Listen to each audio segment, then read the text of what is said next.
Bienvenidos a esta nueva aventura auditiva del creador del horror cósmico, Howard Phillips Lovecraft. El relato que les traigo a continuación tiene como protagonista principal a uno de los dioses primigenios que, me atrevo a decir, es el más icónico de la mitología de Lovecraft. Y para dar inicio a esta aventura quisiera presentarles a un viejo amigo, que literalmente es muy viejo. ¿Ya terminaste con tus bromas sin sentido, humano ignorante? Tranquilo, solo es una broma para romper la tensión. Debería licuar tu cerebro. ¿Qué haces aquí? ¿Y cómo hiciste para entrar tú a mis sueños? Se supone que soy yo el que debería hacer eso. Bueno, ¿ves esta llave? La encontré hace un tiempo y tiene algunos trucos que aún no termino de entender. ¿Y ya se te olvidó? Prometiste ayudarme con la presentación de este relato. No recuerdo haber prometido semejante cosa. Claro que sí. Además, este relato tiene que ver contigo. Te conviene ayudarme. Va, solo por eso lo haré humano insoportable. A ver, ¿qué es lo que tengo que decir? Ah, sí. La llamada de Cthulhu es un relato corto escrito por el autor estadounidense Howard Phillips Lovecraft, publicado por primera vez en febrero de 1928 por la editorial Book Weird Tales, para posteriormente ser incluida por su amigo August Derleth en Los mitos de Cthulhu, que contiene historias escritas por Lovecraft entre 1921 y 1935. Listo, eso es todo. Ahora déjame seguir durmiendo. Interrumpiste un hermoso sueño en donde al fin despertaba y licuaba el cerebro de todos ustedes. Tus chistes son un poco oscuros, ¿lo sabías? ¿Cuál chiste? Olvídalo y gracias por tu ayuda. Ahora ajusten sus auriculares y disfruten del relato llamado La llamada de Cthulhu.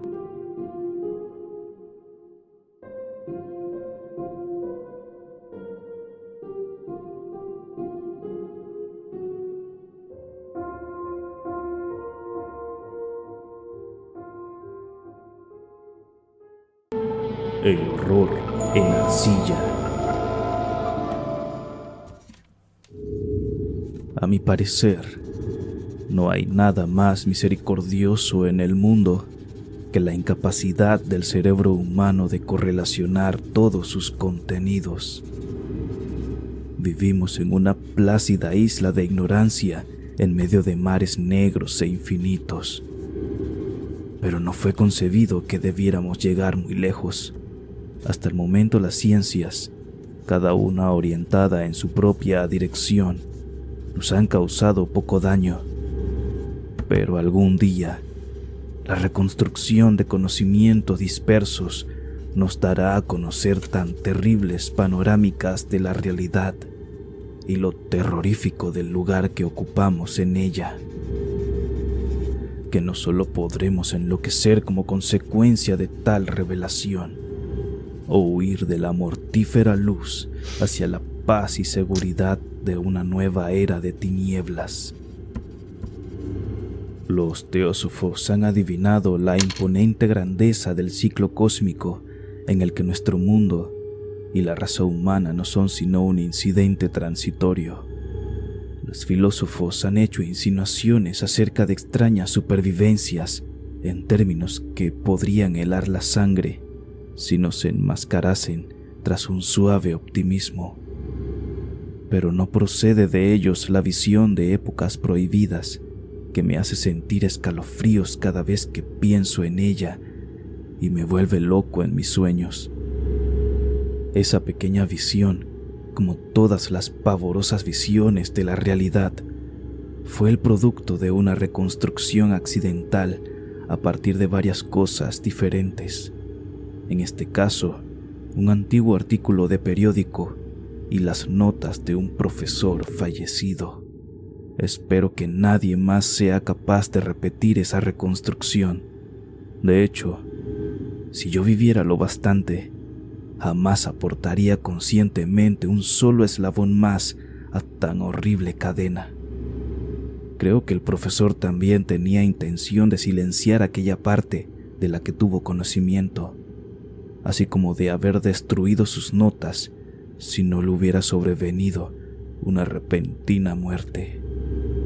Mi conocimiento del asunto se remonta al invierno de 1926 o 1927, momento en que tuvo lugar la muerte de mi tío abuelo George Gammon Angel, profesor emérito de filosofía semítica en la Universidad de Brown, en Providence, Rhode Island. El profesor Angel era una autoridad reconocida en inscripciones de la antigüedad, y con frecuencia habían recurrido a él los directores de museos importantes. A esto se debe que su fallecimiento a la edad de 92 años sea recordado por muchos. En el ámbito local, el interés se acrecentó por las oscuras circunstancias de su muerte. El profesor sufrió una extraña dolencia mientras volvía del barco de Newport. Tal y como dijeron los testigos, se derrumbó de repente tras haber recibido el empellón de un negro con aspecto de marinero que había salido de uno de los raros y oscuros callejones de la escarpada pendiente que constituía un atajo entre los muelles y la casa del difunto William Street.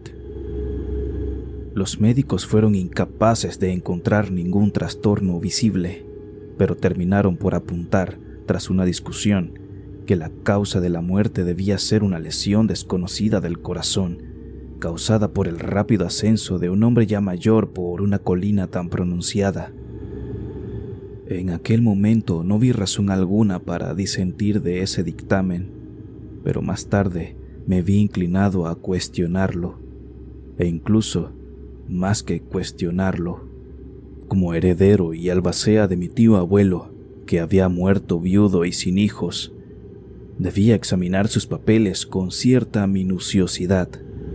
A tal fin llevé todos sus archivos y cajas a mi alojamiento en Boston.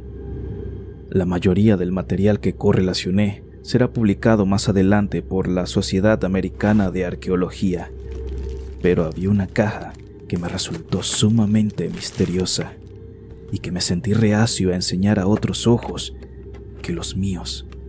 Estaba cerrada y no encontré la llave hasta que se me ocurrió buscar en el llavero que el profesor llevaba siempre en su bolsillo. Entonces pude abrirla, pero parece que fuera solamente para toparme con una barrera más fuerte e infranqueable. ¿Cuál podía ser el significado de aquel extraño bajorrelieve de arcilla y de los inconexos apuntes, notas y recortes que encontré? ¿Había comenzado mi tío a creer semejantes supercherías en sus últimos años? Decidí emprender la búsqueda del excéntrico escultor responsable de aquel claro trastorno de la paz mental de un anciano. El bajorrelieve era una tosca pieza rectangular de algo más de 2 centímetros de grosor y con una superficie de unos 13 por 15, de origen evidentemente moderno. Por el contrario, su diseño distaba mucho de resultar moderno en lo que se refiere al tema y a lo sugerido por la obra, ya que, aunque los caprichos del cubismo y el futurismo son muchos y descabellados, no suelen servir para reproducir la enigmática regularidad que se esconde tras la escritura prehistórica, y ciertamente el grueso de aquellos diseños parecía ser algún tipo de escritura. Sin embargo, y a pesar de estar muy familiarizado con los papeles y colecciones de mi tío, la memoria me fallaba al intentar identificar a qué tipo pertenecía, o incluso al intentar recordar alguna pista de la más remota afinidad de aquella con otras escrituras. Sobre estos presuntos jeroglíficos se encontraba una figura con evidente propósito pictórico, aunque su ejecución impresionista impedía hacerse una idea clara de su naturaleza. Parecía tratarse de algún tipo de monstruo o un símbolo que lo representase, o una forma que solo una imaginación enfermiza podría llegar a concebir. No estaría traicionando al espíritu de aquella cosa si digo que mi imaginación, algo calenturienta de por sí, creía percibir en ella, de forma simultánea, las figuras de un pulpo, un dragón y una caricatura de ser humano. Una cabeza viscosa y cubierta de tentáculos destacaba sobre un cuerpo grotesco y escamoso con unas alas rudimentarias. Pero era el perfil general de toda aquella lo que resultaba más espantoso. Detrás de la figura quedaba insinuado un ciclópeo trasfondo arquitectónico. Los escritos que acompañaban a aquella rareza, dejando a un lado un montón de recortes de prensa, habían sido escritos hace poco de la mano del profesor Angel y no había pretensión literaria alguna en su estilo. Lo que parecía ser el documento principal se titulaba Culto de Cthulhu, en caracteres trazados concienzudamente para evitar una lectura equivocada de una palabra tan inaudita. El manuscrito estaba dividido en 2 secciones, estando titulada la primera, 1925, Los sueños y trabajos sobre los sueños de H. A. Wilcox, 7 Thomas Street, Providence, Rhode Island, y el segundo, Narraciones del inspector John R. Legras, 121 Bienville Street, Nueva Orleans, L.A., 1908, AAS, MTG. Notas sobre los mismos y sobre el relato del profesor Webb. El resto de los papeles manuscritos eran notas breves, algunas de ellas acerca de extraños sueños de personas diversas y otras, menciones de libros y revistas teosóficos, particularmente El Atlantis y el continente perdido de Lemuria, de W. Scott Elliot. El resto eran comentarios acerca de longevas sociedades secretas y cultos secretos, con referencias a varios pasajes de fuentes mitológicas y antropológicas, como pueden ser la rama de oro de Fraser y la brujería en la Europa occidental de la señorita Murray. Los recortes aludían a extrañas enfermedades mentales y a una ola de locura o demencia colectiva que tuvo lugar en la primavera de 1925. La primera mitad del manuscrito principal daba cuenta de un suceso bastante peculiar.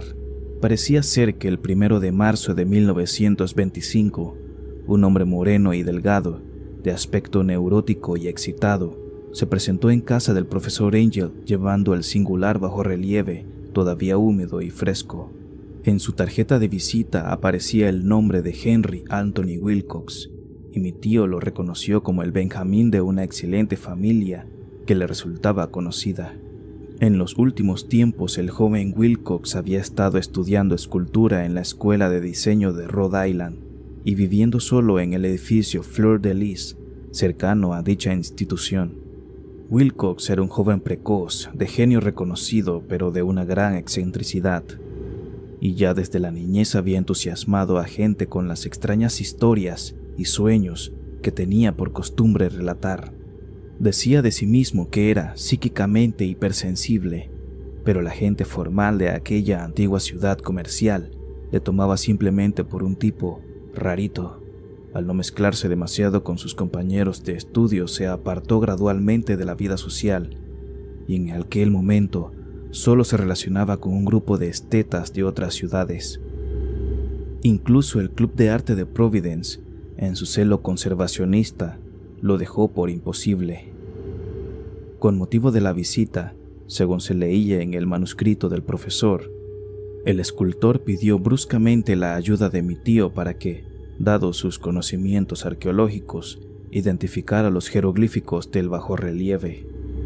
Habló de manera tan distraída y afectada, y que indicaba tal presunción que anulaba cualquier simpatía que pudiera sentirse por él. Mi tío le contestó con cierta brusquedad, ya que la notable frescura de la tablilla implicaba parentesco con cualquier cosa excepto con la arqueología.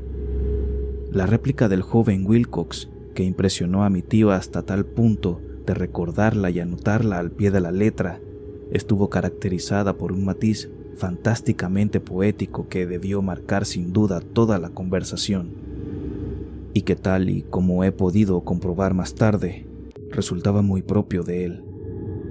Lo que dijo fue: «Claro que es nueva. La hice la pasada noche en un sueño que tuve sobre extrañas ciudades, y los sueños son más antiguos que la ensoñadora Tiro, la contemplativa Esfinge o la misma Babilonia cercada de jardines». Fue entonces cuando comenzó su inconexo relato, que de repente avivó un recuerdo aletargado de mi tío y se ganó su fervoroso interés. La noche anterior había tenido lugar un leve terremoto, el de mayor intensidad de los últimos años en Nueva Inglaterra, y la imaginación del joven Wilcox había resultado fuertemente afectada. Al irse a dormir tuvo un sueño sin precedentes sobre ciclópeas ciudades de titánicos sillares de piedra y monolitos que alcanzaban el cielo, chorreando todo el conjunto légamo de color verde y anunciando un horror latente. Los muros y pilares estaban cubiertos de jeroglíficos y desde algún punto bajo el suelo le llegó una voz que no era tal, una sensación caótica que tan solo la imaginación podría transliterar en sonido, cosa que intentó hacer por medio de un revoltijo casi impronunciable de letras. Cthulhu. Fatang. Este galimatías fue la clave para que el profesor recordase algo que le preocupaba y confundía. Preguntó al escritor con minuciosidad científica y estudió con intensidad casi frenética el bajorrelieve en el que el joven se encontraba trabajando cuando, helándose de frío y vestido solo con su pijama, despertó de repente y se sorprendió al ver lo que hacía. Mi tío culpaba a su edad, como dijo Wilcox posteriormente, de su lentitud en reconocer los jeroglíficos y el diseño pictórico. Muchas de sus preguntas le parecieron fuera de lugar al visitante, especialmente cuando el profesor intentó encontrar conexiones entre Wilcox y extrañas sectas y sociedades. Wilcox no pudo entender las repetidas promesas de silencio que le fueron ofrecidas a cambio de admitir su pertenencia a una extendida organización religiosa de carácter pagano o místico. Cuando el profesor se convenció de que Wilcox ignoraba la existencia de cualquier tipo de culto o de saber arcano, no dudó en asediar a su visitante solicitándole futuros informes acerca de sus sueños. Esto dio su fruto de una forma continuada, ya que tras la primera entrevista, el manuscrito hace constar las visitas diarias del joven en las que relataba sorprendentes fragmentos de imágenes oníricas, cuyo principal contenido era siempre alguna terrible panorámica de carácter ciclópeo y de piedra oscura y chorreante, a la que acompañaba una voz o inteligencia subterránea que de forma monótona profería enigmáticos impactos sensoriales, imposibles de transliterar salvo en un galimatías. Los dos sonidos repetidos con más frecuencia mencionados en las cartas eran Cthulhu y R'lyeh. El 23 de marzo, según apuntaba el manuscrito, Wilcox no apareció. Las pesquisas en su alojamiento revelaron que había sido asaltado por una especie inusual de fiebre y que había sido llevado a la casa de su familia en Waterman Street. Wilcox había estado gritando durante la noche, despertando a varios de los otros artistas que vivían en la residencia, y desde entonces solo había manifestado estados alternativos de inconsciencia y delirio. Mi tío se apresuró a telefonear a la familia y desde ese momento en adelante prestó una gran atención al caso, llamando a menudo a la consulta del Dr. Tovey en Tyler Street al enterarse de que era el médico de Wilcox. Al parecer, la febril mente del joven se explayaba sobre cosas extrañas y a ratos el doctor se estremecía al oír hablar de ellas. Tales visiones no se limitaban a la repetición constante de cosas soñadas con anterioridad, sino que aludían locamente a una gigantesca cosa de kilómetros de altura que caminaba o se movía pesadamente. En ningún momento llegó a describir por completo a aquel ser, pero algunas palabras frenéticas y ocasionales, repetidas por el Dr. Tovey, convencieron al profesor de que debía ser idéntico a la monstruosidad sin nombre que había tratado de representar en aquella figura esculpida en sueños. El doctor añadió que cualquier referencia a este objeto suponía, sin excepción, el preludio del hundimiento del joven en un estado letárgico. Extrañamente su temperatura no estaba muy por encima de la normal, pero su condición, por lo demás, indicaba la presencia de una auténtica fiebre y no de un trastorno mental. Alrededor de las 3 de la tarde del 2 de abril, todo rastro de la enfermedad de Wilcox desapareció de repente. Este se sentó sobre la cama, asombrado de encontrarse en casa de sus padres y completamente ignorante de lo acontecido en los sueños o en la realidad desde la noche del 22 de marzo.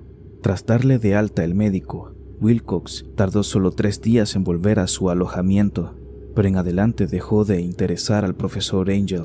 Todo rastro de sueños extraños se había desvanecido al llegar su recuperación, y mi tío dejó de tomar nota de sus visiones oníricas tras una semana de explicaciones irrelevantes y sin sentido acerca de sueños corrientes.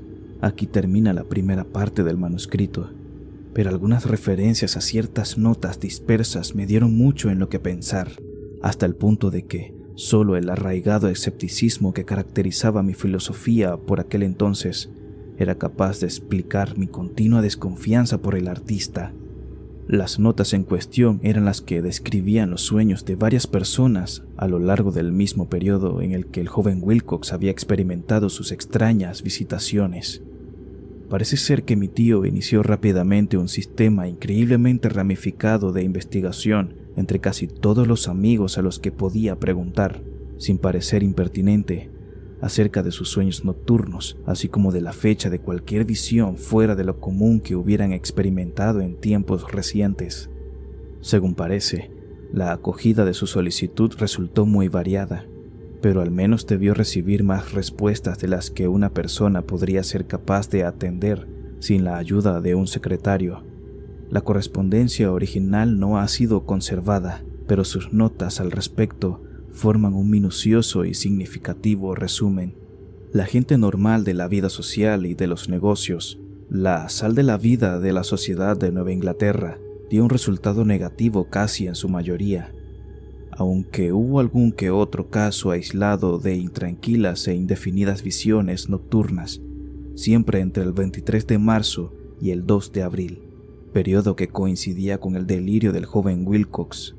Aquellos dedicados a la ciencia no resultaron mucho más afectados, aunque 4 casos de vagas descripciones podrían sugerir la existencia de visiones fugaces de extraños paisajes, y uno de ellos hacía incluso mención a un miedo ante algo anormal que pudiera sobrevenir. Fue de los artistas y poetas de quienes llegaron las respuestas pertinentes, y sé perfectamente que se hubiera desatado el pánico entre ellos de tener la posibilidad de comparar sus notas. A la vista de aquello, y faltando las cartas originales, llegué a sospechar que el recopilador había formulado preguntas tendenciosas, o que había redactado la correspondencia de forma que quedase corroborado lo que él, de forma latente, estaba resuelto a confirmar. Esta es la razón por la que continué pensando que Wilcox, de alguna forma al corriente de ciertos datos del pasado en posesión de mi tío, había estado aprovechándose del veterano científico. Las respuestas de aquellos estetas daban forma de una inquietante historia. Desde el 28 de febrero al 2 de abril, una gran proporción de ellos había soñado cosas muy extrañas, siendo la intensidad de estos sueños incongruentemente mayor durante el periodo correspondiente al delirio del escultor. Más de la cuarta parte de los que informaron acerca de algo decían haber tenido visiones, escuchado sonidos no muy distintos de los que Wilcox había descrito. Alguno de los soñadores confesó haber sentido un miedo intenso hacia una cosa gigantesca e innombrable, visible casi al final. Uno de los casos descritos con más énfasis en las notas fue realmente lamentable. El sujeto, un arquitecto de renombre, con ciertas inclinaciones hacia la teosofía y el ocultismo, enloqueció violentamente el día del ataque de Wilcox y falleció unos meses más tarde tras gritar de manera incesante que le salvaran de un ser huido del mismísimo infierno. Si mi tío hubiera hecho referencia a estos casos por el nombre y los apellidos, y no inmediatamente un número, yo mismo hubiera hecho un intento de corroborar todo mediante una investigación, pero tal como estaban, solo tuve éxito en seguir la pista a unos cuantos. Sin embargo, estos confirmaron lo registrado en las notas. Con frecuencia me he preguntado si todos los sujetos encuestados por mi tío se sentirían tan confundidos como estos pocos, es mejor que jamás reciban explicación alguna al respecto. Los recortes de prensa, tal como ya he dado a entender, aluden a casos de pánico, manía y excentricidad que tuvieron lugar durante el periodo en cuestión. Sin duda, el profesor Angel debió contrastar los servicios de una agencia de recortes de prensa, ya que la cantidad de extractos era enorme, y estos procedían de fuentes muy diversas, repartidas por todo el globo. Uno trataba acerca de un suicidio nocturno en Londres, donde una persona que dormía sola había saltado por una ventana tras proferir un grito espantoso. Había otro que consistía en una inconexa carta dirigida al director de un periódico sudamericano, en la que un fanático deducía un catastrófico futuro a partir de ciertas visiones que había tenido. Un comunicado procedente de California describía una colonia de teósofos vistiéndose de togas blancas como preparativo de algún glorioso cumplimiento que jamás tuvo lugar, mientras que las noticias llegadas desde la India hablaban con cautela acerca de serios disturbios causados por nativos hacia finales de marzo. Los ritos orgiásticos del vudú se multiplicaban en Haití, y de los puestos avanzados africanos llegaba información acerca de rumores y malos augurios. Las autoridades americanas en Filipinas se encontraron con la agitación de varias tribus por esas fechas, y en Nueva York la policía era acosada por multitudes de tez aceitunada la noche del 22 al 23 de marzo. En la zona occidental de Irlanda también abundaban los descabellados rumores y leyendas, y el pintor de temas fantásticos, Ardois Bonot, colgaba su blasfemo paisaje onírico en el Salón de Primavera de París de 1926. Fueron tan numerosas las alteraciones que tuvieron lugar en los manicomios que solamente un milagro hubiera sido capaz de evitar que la cofradía médica advirtiese los extraños paralelismos y sacase desconcertantes conclusiones de aquello. Un extraño montón de recortes que aún hoy no puedo concebir con qué insensible racionalismo fui capaz de desechar, pero por aquel entonces ya estaba convencido de que el joven Wilcox conocía aquellas viejas cuestiones mencionadas por el profesor. El relato del inspector Legras. Aquellos viejos asuntos que habían hecho que el sueño del escultor y su bajorrelieve resultaran tan trascendentales para mi tío constituían el tema principal de la segunda mitad de su largo manuscrito. Parece ser que el profesor Angel había visto ya en una ocasión y estudiado sin obtener resultados el diabólico perfil de aquella monstruosidad sin nombre representada sobre aquellos desconocidos jeroglíficos, y que también había escuchado las terribles sílabas que solo pueden ser transliteradas como algo parecido a Cthulhu.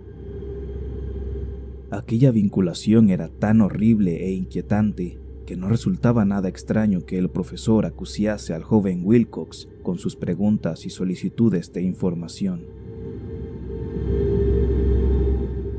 Esta experiencia anterior tuvo lugar en 1908, hacía 17 años, cuando la Sociedad Americana de Arqueología celebraba su reunión anual en San Luis. El profesor Angel, como corresponde a alguien de su mérito y autoridad, había desempeñado un papel importante en las deliberaciones, y fue uno de los primeros en ser abordado por los diversos profanos que, aprovechando la celebración, acudieron para hacer preguntas y plantear problemas en la confianza de que serían correctamente contestadas y resueltas. El cabecilla de aquellos profanos, que no tardó en ser el centro de atención de todos los congregados, era un hombre de mediana edad y aspecto corriente que había venido desde Nueva Orleans en búsqueda de cierta información especial que le resultaba imposible obtener de ninguna de las fuentes locales. Su nombre era John Reynolds Legras, inspector de policía de profesión. Trajo consigo el motivo de su visita, una grotesca, repulsiva y aparentemente antiquísima estatua de piedra, cuyo origen era incapaz de determinar. No cabe pensar que el inspector Legras tuviera el menor interés por la arqueología, ya que, por el contrario, su deseo de ser ilustrado al respecto estaba instado por motivos puramente profesionales. La estatuilla, ídolo, fetiche o lo que quiera que aquello fuera, había sido requisado hacía unos meses en los bosques pantanosos al sur de Nueva Orleans, en el curso de una redada contra los asistentes a una supuesta celebración vudú. Tan extraños y horribles eran los ritos practicados en la misma, que la policía no pudo sino darse cuenta de que había dado con una oscura secta totalmente desconocida para ellos e infinitamente más diabólica que el más siniestro de los círculos africanos de la religión vudú. Acerca de su origen no pudo descubrirse absolutamente nada, salvo por ciertas historias erráticas e increíbles que se logró sacar por la fuerza a algunos de los detenidos. A esto último se debe el ansia de la policía por encontrar cualquier dato acerca de las antiguas tradiciones que pueda ayudarles a reconocer el horrible símbolo, para poder seguir la pista del culto hasta su mismo origen. El inspector Legras no estaba preparado para la excitación que suscitó su testimonio. Un simple vistazo a la estatuilla fue suficiente para hacer que los hombres de ciencia allí congregados se sumiesen en un estado de tensa excitación y no perdieran un solo momento en amontonarse alrededor del policía, para así poder contemplar la diminuta figura de tan extraña apariencia y tan remota antigüedad que daba lugar a inopinadas y arcaicas perspectivas aún por desvelar. Ninguna escuela de arte conocida había alentado la creación de este terrible objeto, pero cientos e incluso miles de años parecían estar marcados sobre su oscura y verdosa superficie de piedra, cuya identificación resultaba imposible. La figura, que al final fue pasada lentamente de mano en mano para que pudiera llevarse a cabo un estudio más cercano y detallado de la misma, tenía entre 18 y 20 centímetros de altura y estaba esculpida con gran habilidad artesanal. Representaba a un monstruo de perfil vagamente humano, pero con una cabeza a modo de pulpo cuya cara era una masa de tentáculos, un cuerpo cubierto de escamas y de aspecto gomoso, unas prodigiosas garras tanto en extremidades anteriores como posteriores y unas largas y estrechas alas en la espalda. Aquella cosa, de la que parecía desprenderse una terrible y antinatural malevolencia, tenía una corpulencia algo abotargada y estaba sentada en cuclillas, con cierto aire maligno, sobre un pedestal cubierto de caracteres indescifrables. Las puntas de las alas tocaban el lado posterior del pedestal y su trasero ocupaba el centro, mientras que las largas y curvas garras de las dobladas patas inferiores hacían la parte frontal y se extendían a lo largo de todo el tercio superior del pedestal. La cabeza del cefalópodo se encontraba inclinada hacia adelante, de modo que los extremos de sus tentáculos faciales rozaban la parte posterior de las grandes garras delanteras que, a su vez, estaban abrazadas a las rodillas elevadas de la agachada criatura. El aspecto del conjunto resultaba anormalmente vívido e incluso sutilmente terrible, ya que su origen era del todo desconocido. Su enorme, pasmosa e incalculable antigüedad resultaba indiscutible. A pesar de ello, no daba muestra de una sola relación con cualquier forma artística conocida de carácter primitivo. De hecho, tampoco guardaba relación con ninguna otra época. Totalmente al margen, el propio material con que estaba construida resultaba un misterio, ya que aquella piedra verdinegra de aspecto maleable con motas y vetas doradas o iridiscentes no se asemejaba a nada conocido por la geología o la mineralogía. Los caracteres que cubrían la base eran igualmente desconcertantes, y ninguno de los presentes pudo formarse la menor idea de su origen lingüístico, a pesar de encontrarse allí la mitad de los expertos mundiales en la materia. Estas inscripciones, así como la estatuilla y su material, formaban parte de algo horriblemente remoto y ajeno a la humanidad tal y como la conocemos, algo que terriblemente sugiere la existencia de antiguos e idólatras ciclos de vida en los que nuestro mundo y concepciones no tienen cabida alguna. No obstante, después de que todos los congregados sacudieran sus cabezas, confesando su derrota ante aquel problema planteado por el inspector, hubo un hombre entre los allí reunidos que creyó percibir una extraña familiaridad en la monstruosa figura y la escritura, y que al momento contó con cierta timidez lo poco que sabía. Esa persona era el difunto William Channing Webb, profesor de antropología en la Universidad de Princeton y un explorador de reconocido prestigio.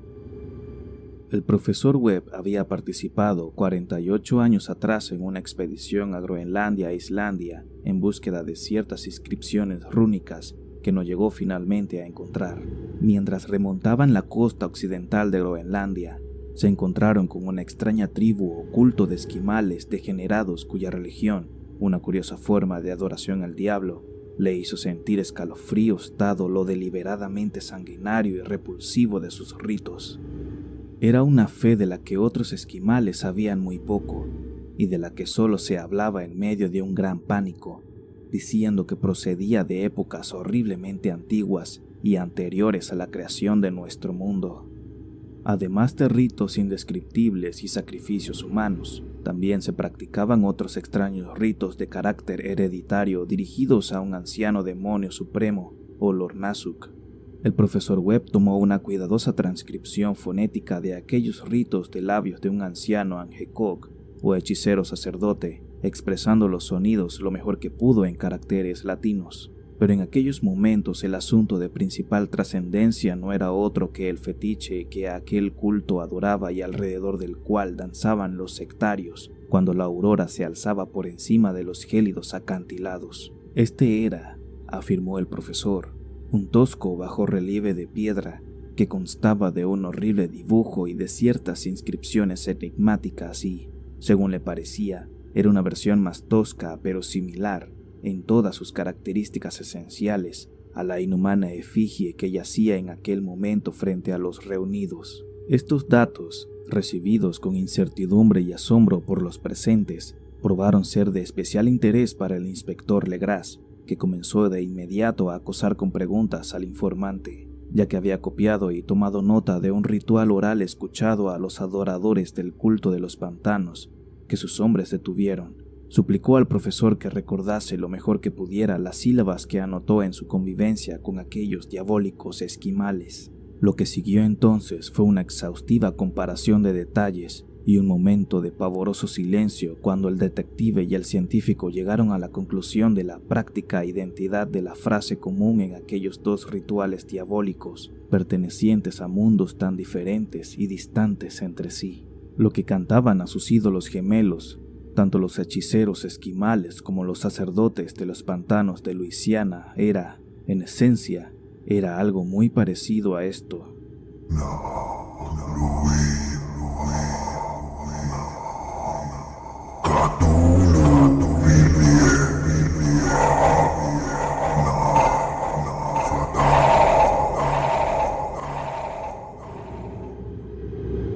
Legras tenía algo a su favor frente al profesor Webb, ya que en varias ocasiones sus prisioneros mestizos le habían repetido lo que los viejos oficiantes le contaron del significado de esas palabras.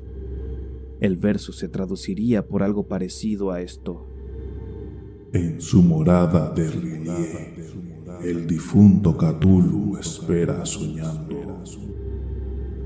En ese momento, en respuesta a una exigencia urgente y generalizada, el inspector Legras relató, de la forma más completa posible, su experiencia con los adoradores de los pantanos, un relato que mi tío, tal y como puedo ver, consideró de una profunda trascendencia.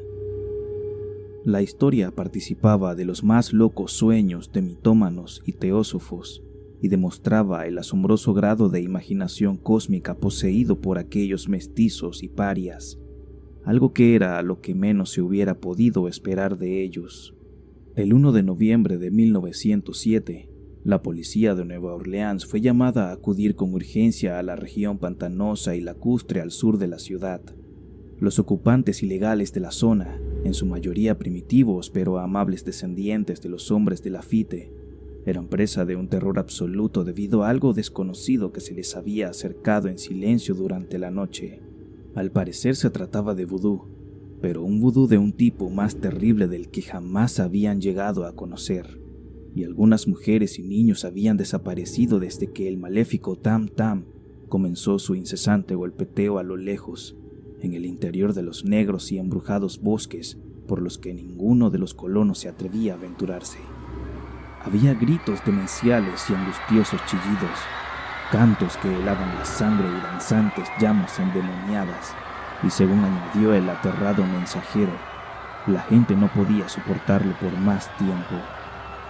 De este modo, un destacamento de 20 policías, repartidos entre 2 carruajes y un automóvil, emprendió la marcha en las últimas horas de la tarde con el tembloroso colono haciendo las veces de guía.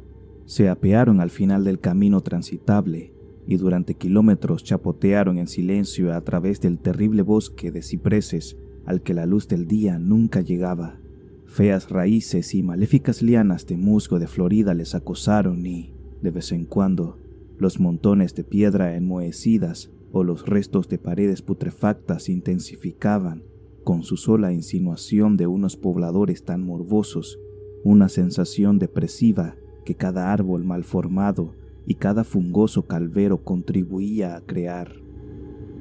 Al rato se divisó el asentamiento de aquellos colonos, no más que un miserable montón de cabañas, y sus histéricos moradores corrieron a apiñarse alrededor del grupo de policías que portaba faroles que se balanceaban. El apagado ritmo del tam-tam resultaba ahora levemente audible muy a lo lejos, y algún alarido aterrador llegaba a ratos cuando el viento cambiaba de dirección. Un brillo rojizo parecía también filtrarse a través de la pálida maleza más allá de las interminables avenidas del bosque nocturno.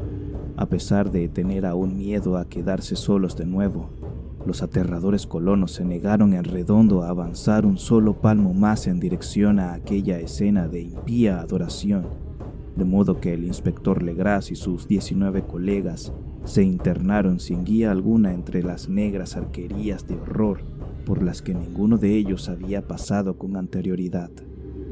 El área en la que ahora se adentraba la policía había tenido siempre mala fama. Era prácticamente desconocida por el hombre blanco y en absoluto transitada por éste.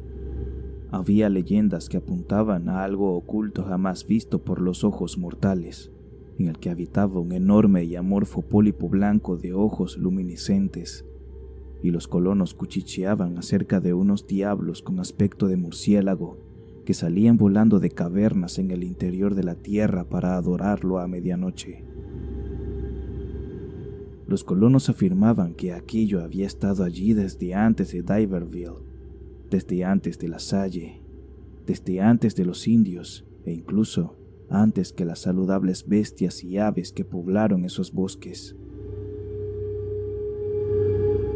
Aquel ser era una pesadilla en sí mismo, y su sola visión suponía la muerte, pero también hacía soñar a los hombres, y por esa razón estos sabían lo suficiente como para mantenerse lejos de él. La orgía vudú estaba teniendo lugar en los márgenes de tan temida zona, pero eso ya era lo suficientemente malo de por sí. Es posible, por lo tanto, que el lugar de la celebración hubiera aterrorizado más a los colonos que a los escalofriantes sonidos e incidentes. Solamente la poesía o la locura pueden hacer justicia a los ruidos escuchados por los hombres de Legras a medida que se abrían paso por el negro pantano, hacia el rojizo resplandor y el apagado sonido de los tambores. Existen rasgos vocales propios del ser humano y rasgos vocales propios de las bestias, pero resulta harto horrible escuchar los unos cuando la fuente de la que proceden deberían producir los otros. La furia animal y el libertinaje orgiástico se azotaban el uno al otro hasta alcanzar cotas demoníacas en medio de un éxtasis de aullidos y graznidos que desgarraban aquellos bosques nocturnos y reverberaban por toda su extensión como si se tratase de tormentas pestilentes surgidas de los abismos del infierno. De vez en cuando aquel ulular sin orden ni concierto se detenía, y de lo que parecía ser un coro bien orquestado surgían roncas voces entonando en sonsonete aquella horrible frase o ritual.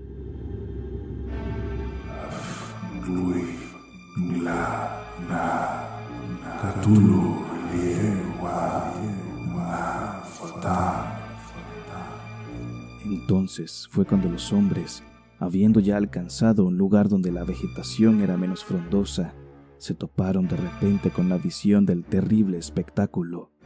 4 de ellos se tambalearon, uno se desvaneció y otros 2 profirieron un desquiciado grito que, afortunadamente, fue enmudecida por la furiosa cacofonía que procedía de aquella orgía. Legras echó agua de los pantanos en la cara del desmayado y todos se quedaron temblando allí de pie, casi hipnotizados por el horror. En un claro natural del pantano había un islote cubierto de hierbas de algo de menos de media hectárea, sin árboles y relativamente seco. Allí saltaba y se retorcía una indescriptible horda de monstruosidad humana que nadie, salvo Cime o Angarola, hubiera sido capaz de retratar. Sin ropa alguna encima, aquellos engendros mestizos rugían, vociferaban y se contorsionaban en torno a una gigantesca hoguera circular en cuyo centro, visible a través de ocasionales aberturas en la cortina de llamas, se alzaba un imponente monolito de granito de unos 2,5 metros de altura, sobre el cual, de manera incongruente, dada su extrema pequeñez, descansaba la horrenda estatuilla, formando un amplio círculo de 10 cadalsos dispuestos a intervalos regulares. Con el monolito rodeado de llamas en su centro, colgaban boca abajo los cuerpos atrozmente mutilados de los indefensos colonos que habían desaparecido. Era dentro de aquel círculo donde el corro de adoradores saltaba y rugía, desplazándose de forma general de izquierda a derecha en una interminable bacanal entre el círculo de cuerpos y el de llamas. Puede que fuera solamente la imaginación, o puede que fueran los ecos del lugar los que indujeron a uno de los policías, un hispano un tanto exaltado, a figurarse que había oído respuestas antifonales al ritual procedentes de algún lugar lejano y sin luz en lo más profundo de aquel bosque de ancestrales leyendas y horrores. Más tarde tuve ocasión de encontrarme de nuevo con este hombre, Joseph de Galvez se llamaba, que demostró ser molestamente imaginativo. Llegó hasta el punto de insinuar la existencia de un batir de alas apenas perceptible y de haber vislumbrado unos ojos brillantes y una gigantesca masa blanca más allá de los árboles lejanos. Pero creo que lo que sucedía realmente es que había escuchado demasiada superstición local. La horrible pausa que se tomaron los hombres de Legras tras presenciar semejante aberración fue relativamente breve.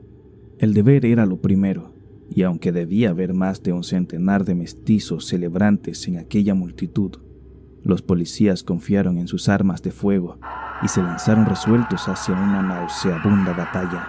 Durante unos 5 minutos el caos y el estruendo resultantes fueron más allá de toda descripción. Se libró una auténtica batalla campal y se abrió fuego, si bien muchos de los idólatras se dieron a la fuga. Pero al final el inspector Legras pudo contar hasta 47 detenidos de hosco semblante, a los que obligó a vestirse a toda prisa y a formar entre 2 filas de policías. 5 de los adoradores yacían muertos, y 2 más habían resultado heridos de gravedad. Fueron acarreados por sus compañeros sobre improvisadas camillas. Por supuesto, la efigie que yacía sobre el monolito fue cuidadosamente retirada y transportada por el propio Legras.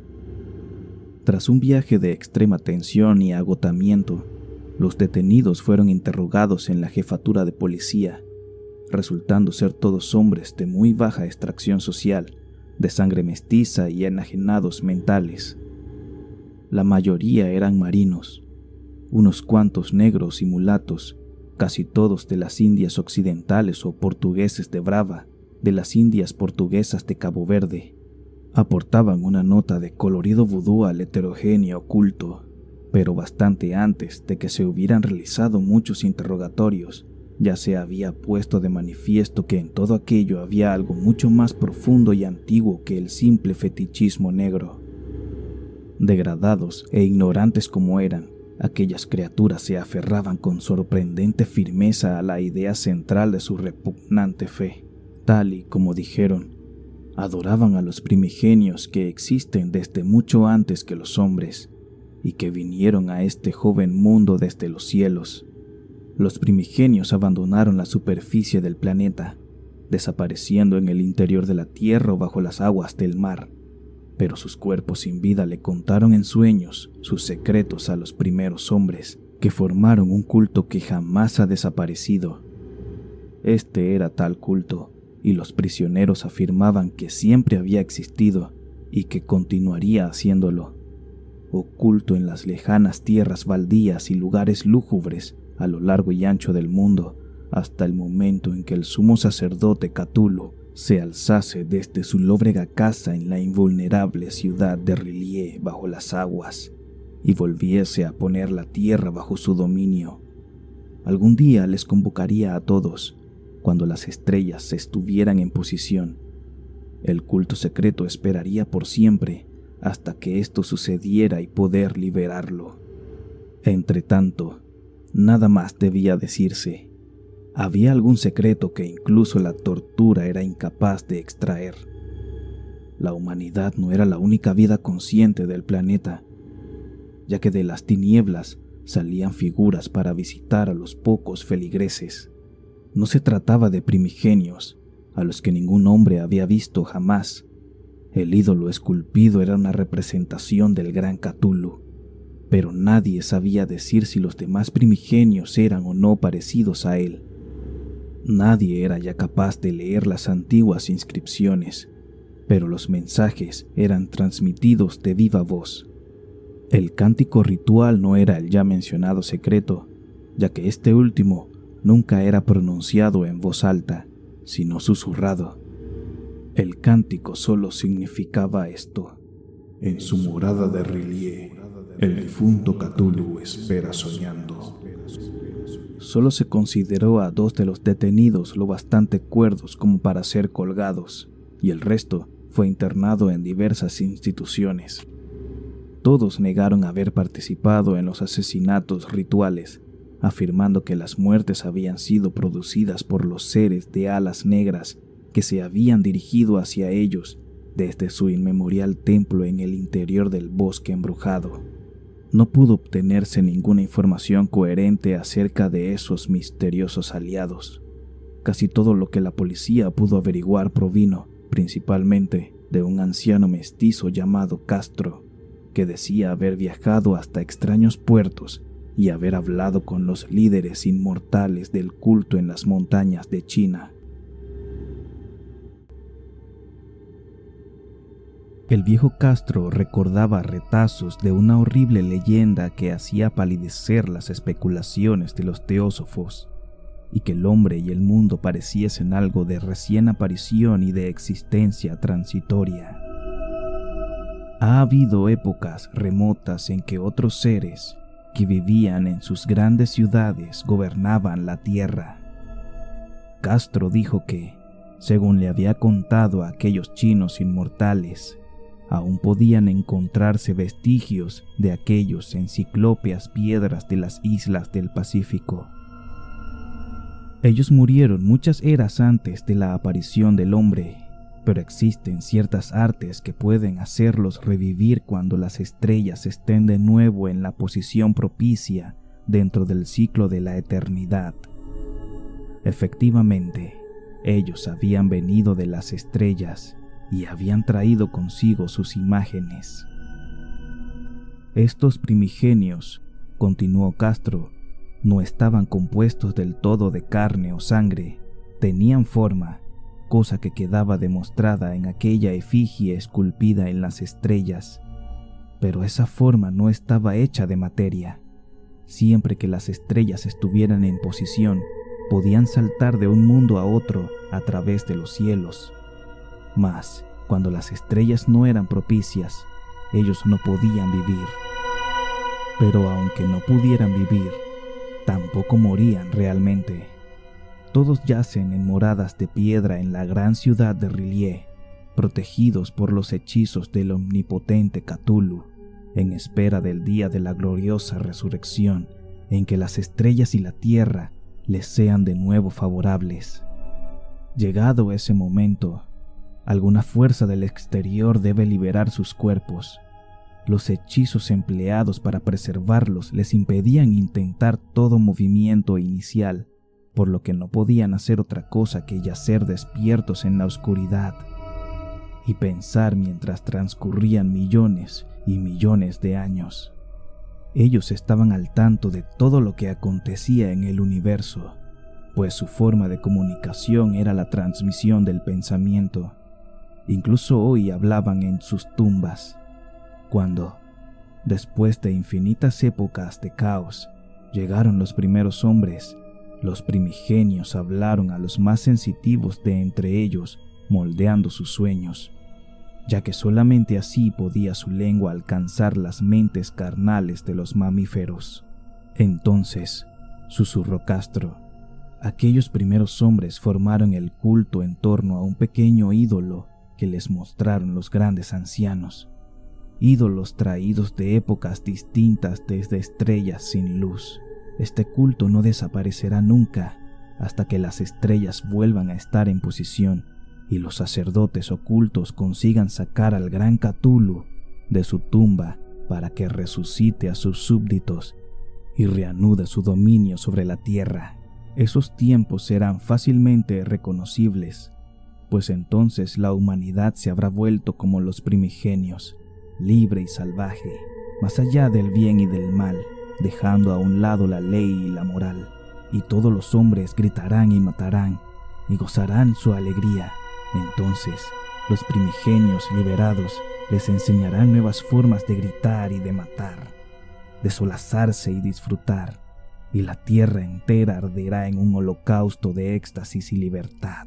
Mientras tanto, el culto, mediante los ritos apropiados, debe mantener viva la memoria de aquellas antiguas costumbres y escenificar la profecía de su regreso. En tiempos remotos, hombres elegidos habían hablado en sueños con los primigenios sepultados, pero un día algo sucedió. La gran ciudad pétrea de R'lyeh, con sus tumbas y monolitos, se hundió bajo las aguas, y las aguas profundas, llenas del misterio primigenio que ni los pensamientos pueden atravesar, habían cortado aquella comunicación espectral. Pero el recuerdo nunca morirá, y los sumos sacerdotes afirman que la ciudad se alzará de nuevo cuando las estrellas estén en posición. Entonces saldrán de la tierra los negros espíritus que en ella habitan, enmohecidos y tenebrosos, cargados de rumores siniestros, obtenidos en cavernas situados bajo el mismo fondo del mar. Pero el viejo Castro prefería no hablar demasiado acerca de ellos. Se calló de repente, y no hubo persuasión o sutileza alguna capaz de sacarle una sola palabra más al respecto. Curiosamente, tampoco quiso hablar acerca del tamaño de los primigenios. Del culto dijo que, según pensaba, su núcleo yacía en medio de las arenas intransitables del desierto de Arabia, donde Irem, la ciudad de los pilares, sueña oculta e indemne. La secta no estaba aliada a los cultos europeos de brujería y resultaba prácticamente desconocido más allá de sus propios integrantes. Ningún libro había siquiera insinuado la existencia de este, aunque los chinos imperecederos afirmaron que el Necronomicon del árabe loco Abdul al-Hazred contenía ciertos dobles significados que los iniciados podían interpretar a su antojo, especialmente el tan discutido pareado. Que no está muerto lo que puede yacer eternamente, y con los cebos extraños, aún la muerte puede morir. Legras, profundamente impresionado y no menos perplejo, había intentado informarse en vano acerca de las afiliaciones históricas del culto. Aparentemente, Castro había dicho la verdad cuando afirmó que este era completamente secreto. Las autoridades de la Universidad de Tulane no pudieron arrojar luz alguna acerca de la estatuilla o la secta, y, en aquel preciso momento, el inspector había llegado hasta las máximas autoridades del país para encontrarse únicamente con el relato de Groenlandia que había contado el profesor Webb. El interés febril que el relato de Legras despertó durante la reunión, corroborado por la propia estatuilla, quedó reflejado en la correspondencia subsiguiente de los asistentes. aunque los comentarios que aparecieron en las publicaciones oficiales de la sociedad fueron más bien escasos. La precaución es la principal inquietud en aquellos acostumbrados a enfrentarse en ocasiones con charlatanes e impostores. Legras prestó la estatuilla durante algún tiempo al profesor Webb, pero le fue devuelta al fallecer este último y permanece hoy en su poder, tal y como he podido comprobar hace no mucho. Es un objeto auténticamente terrible e inequívocamente parecido a la que el joven Wilcox esculpiera en sueños. No me extraña que mi tío se entusiasmase con el relato del escultor, pues, ¿qué ideas no llegarían a la cabeza tras lo que Legras había aprendido del culto? Si escuchase a un joven sensible decir, no solo que había soñado con la estatuilla y los jeroglíficos exactos de la imagen hallada en los pantanos y la tablilla de Groenlandia, sino que en sueños le habían llegado al menos 3 de las precisas palabras que componían la fórmula pronunciada tanto por los diabólicos esquimales como por los mestizos de Luisiana. El inicio inmediato por parte del profesor Angel de una investigación con la mayor minuciosidad resultó eminentemente natural, aunque yo, personalmente, sospechaba que el joven Wilcox había oído del culto de alguna forma y que había inventado una serie de sueños para enfatizar aquel misterio y prolongarlo a expensas de mi tío. No cabía duda de que las descripciones de sueños y los recortes recopilados por el profesor venían a corroborar los hechos, pero la racionalidad de mi mente y la extravagancia de todo este tema me llevaron a adoptar lo que a mi juicio eran las conclusiones más sensatas. De este modo, tras estudiar detenidamente una vez más el manuscrito y correlacionar las notas teosóficas y antropológicas acerca del culto con el relato de Legras, viajé hasta la residencia del escultor en Providence para echarle la reprimenda que me parecía apropiada por haber embaucado de manera tan atrevida a un hombre educado y de edad. Wilcox aún vivía en soledad en el edificio Fleur de Lis de Thomas Street, una horrible imitación victoriana de la arquitectura bretona del siglo XVII, que ostentaba una fachada de estuco entre preciosas casas coloniales que ocupaba la antigua colina, a la sombra de la más hermosa torre georgiana de toda América. Lo encontré trabajando en su estudio y hube de admitir que el genio del escultor era profundo y auténtico, nada más ver las obras que allí había repartidas. Creo que, con el tiempo, será recordado como uno de los grandes artistas de lo decadente, porque había ya cristalizado en arcilla y algún día reflejaría en el mármol pesadillas y fantasías que solo Arthur Machen evoca en su prosa y Clark Aston Smith plasma en su verso y pintura. Moreno, delicado y de un descuidado aspecto, se volvió lánguidamente al llamar yo a la puerta y me preguntó qué quería sin siquiera levantarse. Manifestó cierto interés cuando le dije quién era, pues mi tío había despertado su curiosidad al investigar sus sueños, pero nunca le había explicado la razón del estudio. No amplié el conocimiento acerca del asunto, pero busqué con cierta sutileza la forma de poder sacarle algo. En poco tiempo pude convencerme de su sinceridad, pues hablaba acerca de sus sueños de una forma que nadie podía engañar.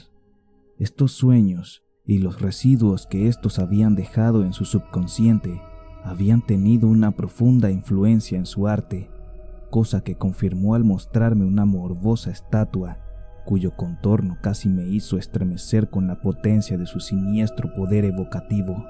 Wilcox no pudo recordar haber visto el original de esa figura, salvo en su propio bajorrelieve, pero el perfil lo había moldeado inconscientemente sus propias manos. Se trataba sin duda de la gigantesca figura sobre la que había desvariado en su delirio. También quedó claro, sin mediar mucho tiempo, que realmente no sabía nada de un culto secreto, salvo por lo que hubiera dejado caer en sus charlas con mi tío. Una vez más me esforcé en imaginar cómo habría podido éste llegar a experimentar tan extrañas sensaciones. Hablaba de sus sueños de una extraña y poética forma, haciéndome ver con terrible intensidad la húmeda ciudad ciclópea de piedra verdosa y cubierta de fango cuya geometría, comentó curiosamente, era completamente errónea y consiguiendo que pudiese escuchar con pavorosa expectación la incesante y cuasi mental llamada de las profundidades. Cthulhu Fatah. Estas palabras formaban parte de aquel terrible ritual que hablaba de la vigilia onírica del difunto Cthulhu bajo su bóveda pétrea de R'lyeh, y me sentí profundamente estremecido a pesar de mis creencias racionales. Estoy seguro que Wilcox había oído hablar del culto de alguna manera, pero lo había olvidado en medio del montón de sus no menos extrañas lecturas e imaginaciones. Más tarde, y en virtud de su predisposición a impresionarse, había hallado una expresión subconsciente de aquello en sus propios sueños, en el bajorrelieve y en la terrible estatua que tenía entonces entre mis manos. El engaño al que había sometido a mi tío era, por lo tanto, uno inocente e involuntario. El joven tenía un carácter algo amanerado y antipático a la vez, por el que no podría sentir simpatía, pero me vi obligado a reconocer tanto su genio como su honestidad. Me despedí de él amistosamente, deseándole todo el éxito que su genio prometía. El asunto de la secta aún continuaba fascinándome, hasta el punto de imaginar que alcanzaría la fama personal por mis investigaciones acerca de su origen y conexiones. Visité a Legras en Nueva Orleans y charlé tanto con él como con otras personas acerca de aquella vieja redada. Vi la terrorífica efigie e incluso hice preguntas a aquellos prisioneros mestizos que aún seguían con vida. Por desgracia, el viejo Castro llevaba muerto varios años.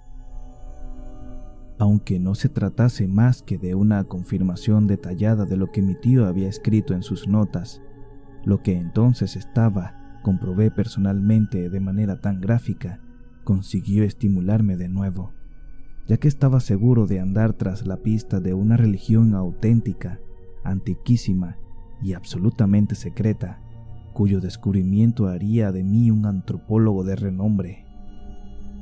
Mi actitud, como desearía que continuara siendo, aún era por aquel entonces una de absoluto materialismo, de modo que descarté, con una perversidad inexplicable, las coincidencias existentes entre las notas relativas a sueños y los extraños recortes recopilados por el profesor Angel. Algo que empecé a sospechar y que me temo ahora sea ciencia cierta es que la muerte de mi tío distó muchísimo de ser natural. Este se derrumbó en un angosto y empinado callejón que ascendía desde unos viejos muelles infestados de mestizos extranjeros, tras un descuido empellón propinado por un marino negro. No puedo olvidar la sangre mezclada y la querencia marinera de los sectarios de Luisiana, y no me sorprendería enterarme en algún momento de la existencia de ciertos métodos secretos de asesinato tan antiguos como los ritos y creencias esotéricos. Legras y sus hombres no han sufrido daño alguno, pero en Noruega ha muerto cierto marinero que fue testigo de cosas extraordinarias. Habrían llegado las pesquisas de mi tío a oídos siniestros tras obtener la información del joven escultor. Creo que el profesor Angel murió porque sabía demasiado. Que yo desaparezca de igual manera está aún por ver, porque ahora yo sé mucho.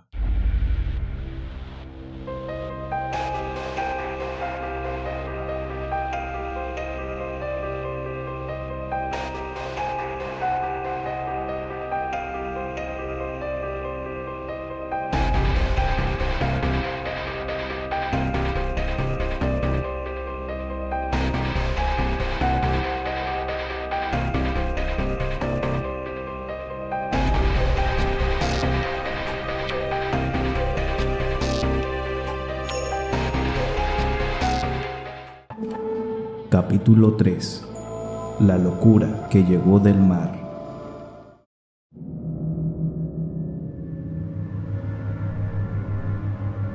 Si los cielos quisieran concederme alguna vez un favor, pediría que borrase para siempre las consecuencias que derivaron de aquella ocasión en que, de forma casual, Fijé la mirada en un trozo suelto de papel que había sido usado para cubrir un estante. Era difícil que hubiera tropezado en mi rutina cotidiana con algo así, ya que no era sino un viejo ejemplar de un periódico australiano, el Sydney Bulletin, del 18 de abril de 1925. Había escapado incluso a la atención de la agencia de recortes de prensa que, justo en la fecha de publicación de este, andaba recopilando ávidamente material para la investigación de mi tío.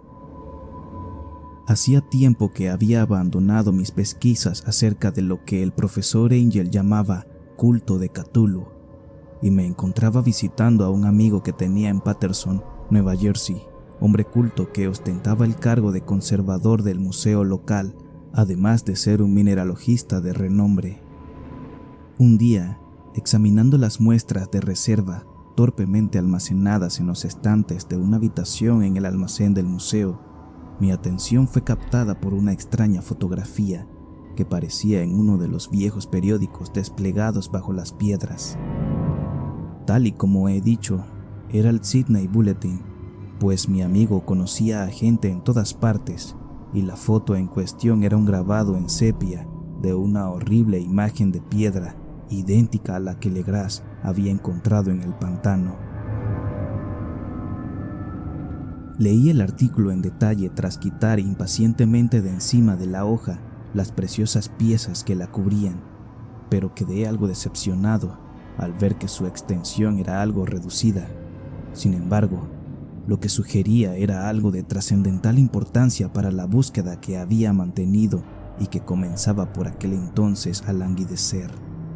El artículo, que arranqué cuidadosamente, decía lo siguiente: misterioso barco abandonado hallado en alta mar. Llegada a remolque de Vigilant de un yate neozelandés armado y desaparejado. Un superviviente y un muerto hallados a bordo.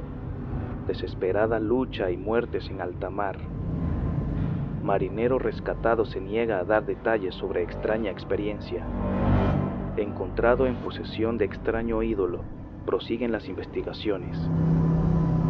El carguero Vigilant de la naviera Morrison, procedente de Valparaíso, atracó esta mañana en el puente de Darling Harbour, remolcando al desaparejado y averiado, si bien fuertemente armado, yate de vapor Alert de Dunedin, Nueva Zelanda, que fue avistado el 12 de abril a 34 grados 21 minutos de latitud sur y 152 grados 17 minutos de longitud oeste, llevando a bordo un superviviente y un muerto. El Vigilant zarpó de Valparaíso el 25 de marzo y el 2 de abril se desvió su rumbo considerablemente hacia el sur, debido a la fortísima tormenta y las enormes olas. El 12 de abril fue avistado el barco a la deriva. Aunque en apariencia estaba desierto, al abordarlo fue hallado el único superviviente en unas condiciones cercanas al delirio, así como otro hombre que llevaba muerto claramente más de una semana. El superviviente estaba aferrado a un horrible ídolo de piedra de unos 30 centímetros de altura y de origen desconocido, acerca de cuya naturaleza las autoridades de la Universidad de Sydney, la Royal Society y el Museo de College Street se muestran completamente desconcertadas. El superviviente dice haberla encontrado en el camarote del yate, en el interior de un pequeño relicario de ordinaria talla. Este hombre, tras recobrar el sentido, relató una extraña historia acerca de piratería y una sangrienta masacre. Se trata de Gustav Johansen, noruego de cierta educación, segundo de a bordo de la goleta Emma de Auckland, que zarpó de El Callao el 20 de febrero con 11 hombres. El Emma, según cuenta, se vio retrasado y desviado de su rumbo hacia el sur por culpa de la gran tempestad del 1 de marzo, y el 22 del mismo avistó al Alert, a 49 grados 51 minutos de latitud sur y 128 grados 34 minutos longitud oeste, llevado por una extraña tripulación de feroz aspecto, formada por canacos y mestizos. Al ordenársele de forma perentoria que diera media vuelta, el capitán Collins se negó, momento en que la extraña tripulación comenzó a abrir fuego sobre la goleta, salvajemente y sin previo aviso, con una batería pesada dotada de cañones de bronce que formaba parte de su armamento.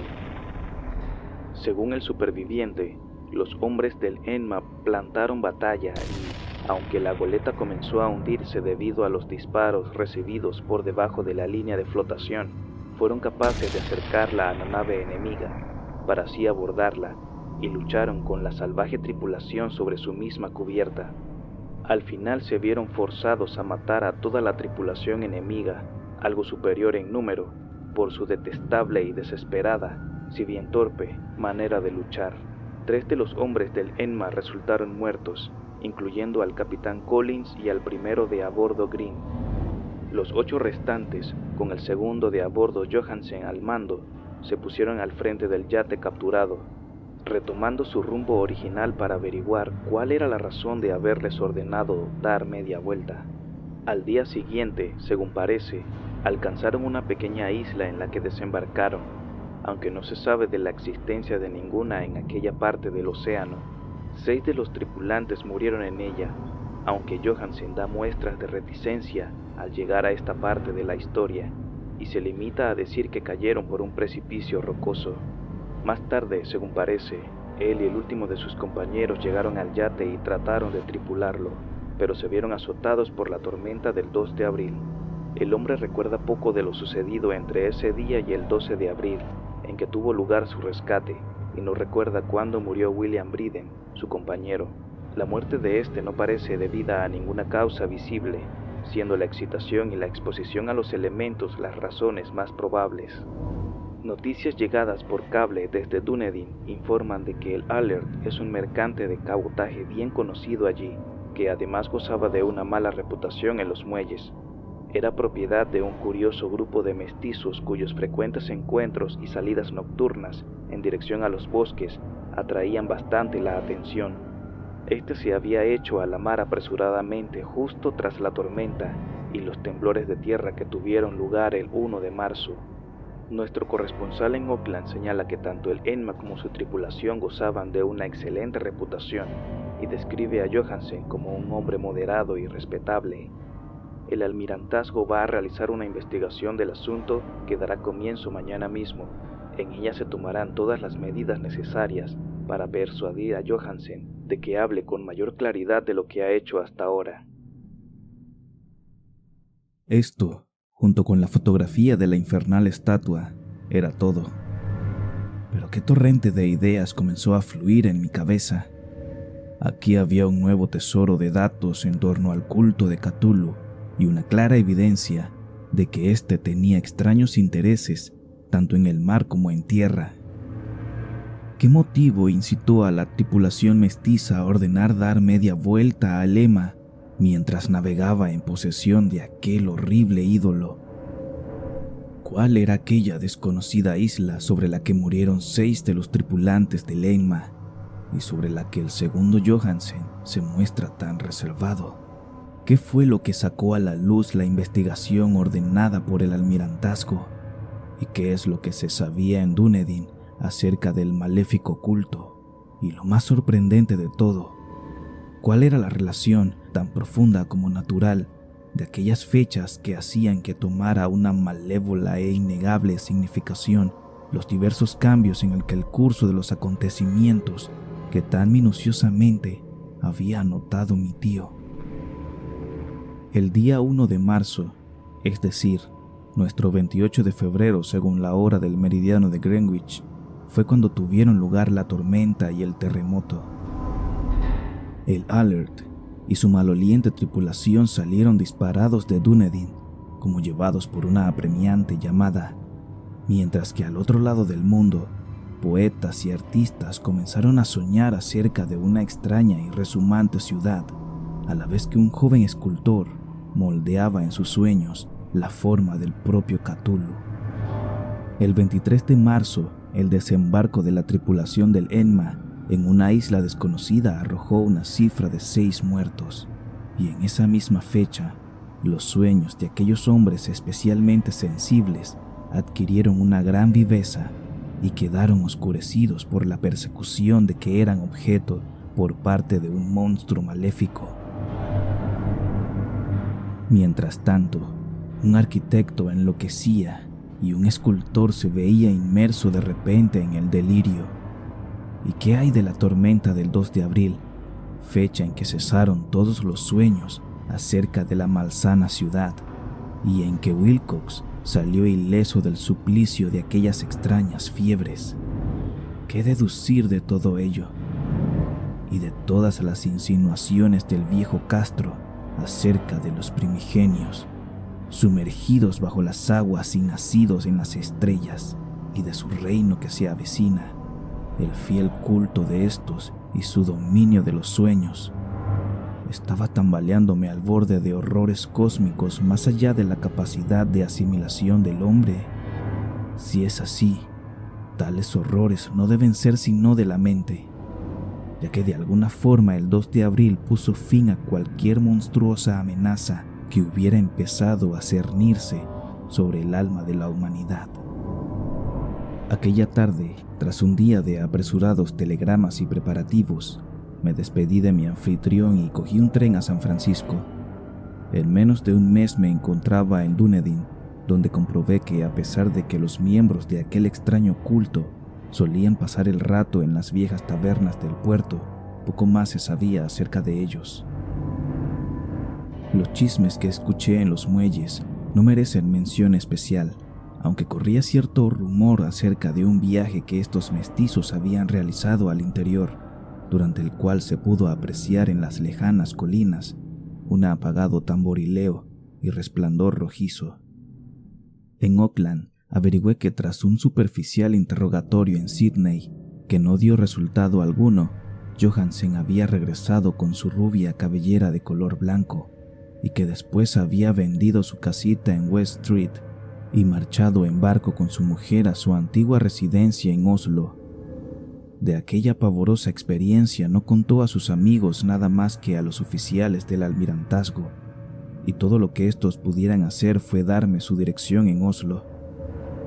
Después de aquello me fui a Sydney, donde hablé, sin obtener nada nuevo, con marinos y magistrados del vicealmirantazgo. Pude ver el Alert, que había sido vendido para su uso comercial en Circular Quay, en Sydney Cove, pero tampoco logré sacar nada a su reservada tripulación. La figura acurrucada con cabeza de cefalópodo, alas escamosas y el pedestal cubierto de jeroglíficos se conservaba en el Museo de Hyde Park.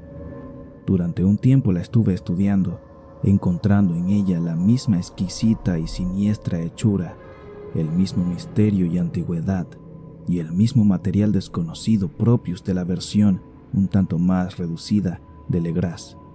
Según me dijo el conservador del museo, los geólogos habían encontrado en ella un monstruoso enigma, ya que llegaron a jurar que en el mundo no había una roca como esa. Fue entonces cuando pensé con un escalofrío en lo que el viejo Castro le había dicho a Legras acerca de los primigenios. Ellos vinieron de las estrellas y trajeron sus imágenes consigo. Estremecido por una confusión mental como nunca antes había conocido, decidí visitar al segundo Johansen en Oslo. Embarqué con destino a Londres, donde cogí otro barco en dirección a la capital noruega, y en un día de otoño desembarqué en los muelles bien cuidados que había a la sombra de Egeberg. La casa de Johansen, como pude descubrir, estaba situada en la vieja ciudad del rey Harald Hardrada, quien conservó el nombre de Oslo en los siglos que la capital estuvo disfrazada como cristiana. Hice el breve recorrido en taxi y, con el corazón palpitante, llamé a la puerta de un pulcro y antiguo edificio con fachada de estuco. Una mujer de gesto triste y vestida de negro fue quien respondió a mi llamada, quedándome consternado y estupefacto cuando ésta me dijo en un inglés entrecortado que Gustav Johansen había fallecido. No vivió mucho más allá de su regreso, dijo su viuda, ya que los extraños sucesos de 1925 en alta mar le habían debilitado. No le había dicho a ella más de lo que había contado públicamente, pero había dejado un largo manuscrito sobre asuntos técnicos, según dijo él, en inglés, sin duda para protegerla del peligro que podría suponer un examen casual del mismo. Mientras paseaba por un angosto callejón cercano al muelle de Gothenburg, un fardo de papeles caídos desde la ventana de un desván le había derribado. 2 marinos de Lascar le ayudaron a ponerse en pie, pero este murió antes de que la ambulancia pudiera llegar al lugar. Los médicos no encontraron una causa para la muerte, dictaminando que se debía a algún problema del corazón y a su débil constitución. En aquel momento comencé a sentir un terror royéndome las entrañas, que ya nunca me abandonará hasta el día que yo muera también, ya sea accidentalmente o de cualquier otra forma. Tras convencer a la viuda de que mi conexión con los asuntos técnicos de su marido era suficiente para darme derecho a tomar posesión del manuscrito, me llevé el documento y comencé a leerlo en el barco de regreso a Londres. Se trataba de algo sencillo e inconexo, un esfuerzo por parte de un sencillo marino de escribir un diario a posteriori de los hechos, en el que quedaba reflejado un afán por recordar lo sucedido día a día en el terrible último viaje.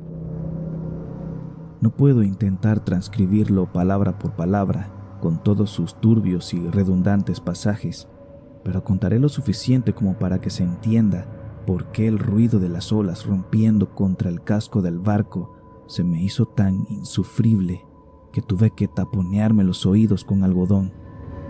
Johansen, gracias a Dios, no lo sabía todo a pesar de haber visto la ciudad y a aquel ser, pero yo nunca volveré a dormir tranquilo cuando piense en los horrores que se acechan incesantemente a la vida en el tiempo y el espacio, y en aquellas blasfemias impías procedentes de antiguas estrellas que sueñan bajo las olas y que son objeto de adoración de un culto de pesadilla, dispuesto y decidido a soltarlas por la tierra cuando quiera que otro terremoto haga emerger su monstruosa ciudad pétrea de nuevo hacia el aire y la luz de la superficie. El viaje de Johansen había dado comienzo tal y como éste le había contado al vicealmirantazgo. El Enma, con carga de lastre, zarpó de Auckland el 20 de febrero y había sufrido en toda su intensidad aquella tormenta provocada por el terremoto que debió atraer desde el fondo del mar a aquellos horrores que forman parte de las pesadillas de los hombres.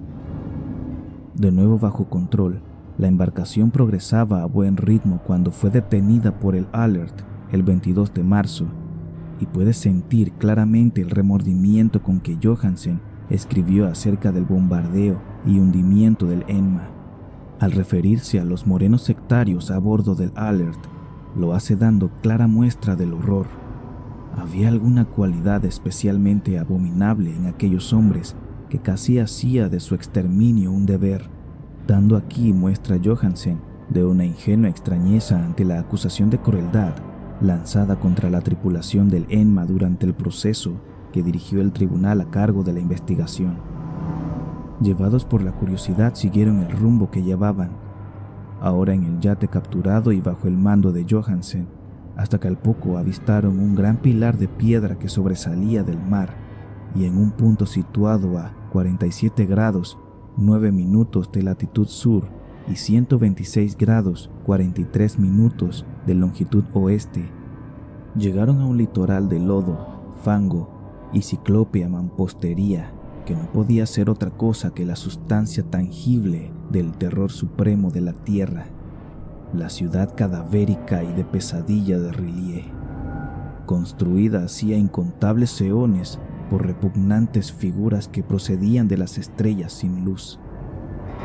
Allí yacían el gran Cthulhu y sus hordas, ocultos bajo bóvedas cubiertas de fango verdoso, enviando de nuevo, tras incalculables ciclos temporales, aquellos pensamientos que extendían el miedo por los sueños de los más sensibles, a la vez que apremiaban a sus fieles a lanzarse en pos de un peregrinaje por su liberación y la restauración de su imperio en la tierra. Johansen no sospechaba nada de esto, pero bien sabe Dios que ya vio suficiente. Supongo que lo que realmente llegó a emerger de las aguas no era más que una cima, una horrible ciudadela coronada por el monolito bajo el que el gran Cthulhu estaba enterrado. Cada vez que pienso en cuánto debe estar gestándose allá abajo, casi me entran ganas de poner fin a mi existencia de inmediato. Johansen y sus hombres sintieron un gran respeto por la majestuosidad de aquella rezumante Babilonia de antiguos demonios, y debieron haberse figurado por sí mismos que nada de eso pertenecía a este o a cualquier otro planeta saludable. El asombro ante aquel increíble tamaño de los verdosos bloques de piedra, la vertiginosa altura del gran monolito esculpido y la desconcertante identidad de las colosales estatuas y bajorrelieves con la extraña imagen encontrada en el relicario a bordo del Alert quedaban claramente plasmado en cada línea de la aterrada descripción de Johansen. Sin tener idea de lo que era el futurismo, Johansen consiguió alcanzar algo muy parecido a este con su forma de hablar de la ciudad, ya que, en lugar de describir una estructura o edificios definidos, se explayaba solo en dar impresiones generales acerca de los enormes ángulos y la superficie de piedra, superficies demasiado enormes para pertenecer a nada normal o propio de la tierra e impías por sus horribles imágenes y jeroglíficos. Menciono el comentario acerca de los ángulos porque me recuerda algo que Wilcox me había contado con respecto a sus terribles sueños. Wilcox dijo que la geometría de aquel lugar onírico que vio era anormal, no euclidiana y asquerosamente impregnada de sensaciones de otras esferas y dimensiones distintas de la nuestra. Ahora era un sencillo marino el que tenía la misma sensación al contemplar la terrible realidad. Johansen y sus hombres desembarcaron en la empinada orilla cubierta del lodo de aquella monstruosa acrópolis y treparon por titánicos bloques resumantes que no parecían en absoluto escalera humana alguna. El mismo sol del cielo parecía desvirtuado cuando era contemplado a través del efluvio polarizador que brotaba de aquella perversión empapada de agua de mar. Y una retorcida amenaza o incertidumbre acechaba lascivamente en aquellos ángulos disparatadamente esquivos de roca labrada, en los que una segunda mirada mostraba una superficie cóncava allá donde antes se había visto una convexa. Algo semejante al miedo ya se había apoderado de los exploradores antes de que pudieran ver nada distinto de la roca, el lodo o las abundantes algas marinas. Cada uno de ellos hubiera huido de no haber temido el desprecio de los otros, y sin entusiasmo siguieron buscando inútilmente, como pudo comprobarse, algún recuerdo que poder llevarse del lugar. Fue Rodríguez, el portugués, el primero en alcanzar la base del monolito, diciendo a gritos lo que allí había encontrado. Los demás le siguieron y miraron con curiosidad a la inmensa puerta esculpida, con el ya familiar bajorrelieve a la vez con forma de cefalópodo y de dragón. Esta era, según palabras de Johansen, como una enorme puerta de granero, y todos estuvieron de acuerdo en que se trataba de una puerta por la presencia alrededor de esta de un dintel ornado, un umbral y unas jambas, aunque no podría decir si yacía plana como si se tratara de una trampilla o estaba inclinada como la puerta de un sótano. Como Wilcox hubiera dicho, toda la geometría del lugar era incorrecta.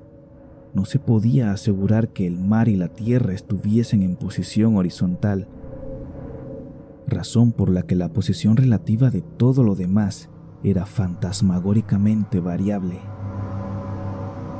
Briden presionó sobre varios lugares de la piedra sin resultado alguno. Donovan tanteó delicadamente por los bordes, apretando sobre cada punto a medida que avanzaba. Este trepó interminablemente sobre aquella grotesca moldura de piedra, aunque a aquello solo se le podía llamar escalada, si después de todo la superficie no estaba en posición horizontal. Mientras los demás hombres se preguntaban cómo una puerta en todo el universo podía tener semejantes dimensiones. Entonces, suave y lentamente, el panel de media hectárea comenzó a ceder hacia adentro en su parte superior y pudieron ver que se balanceaba. Donovan se deslizó o se propulsó de alguna forma hacia abajo o a lo largo de la jamba, volviendo con sus compañeros, y todos quedaron contemplando el extraño retroceso de aquel portal monstruosamente labrado. En aquella fantasía de distorsión prismática, la puerta se deslizaba anómalamente en sentido diagonal, de modo que todas las leyes de la materia y la perspectiva parecían trastornadas. La abertura que quedó estaba negra de una oscuridad casi palpable. Sin embargo, aquella oscuridad tenía una calidad positiva, ya que ocultaba parte de la muralla interior que de lo contrario se habría puesto al descubierto. Como si de humo se tratase, esta oscuridad surgió de su confinamiento de infinitos siglos, eclipsando visiblemente el sol a medida que escapaba agitando sus membranosas alas hacia un encogido y contrahecho cielo. El olor que emergía de las recién abiertas profundidades resultaba insoportable. Al poco rato, Hawkins, que tenía un oído muy fino, dijo que creía haber oído un asqueroso chapoteo allá abajo. Todos escucharon con atención y aún seguían haciéndolo cuando aquello apareció rezumante en medio del estrépito y a tientas coló su gelatinosa inmensidad verde a través de la negra puerta en pos del infecto aire de aquella fétida ciudad de locura. La letra del pobre Johansen estuvo a punto de fallar cuando escribía esto. Creía que de los 6 hombres que jamás alcanzaron el barco, 2 habían muerto de puro terror en ese maldito instante. Aquel ser no podía ser descrito. No hay palabras para expresar semejantes abismos de inmemorial y delirante locura. Tan abominables contradicciones de toda la materia, la fuerza y el orden cósmico.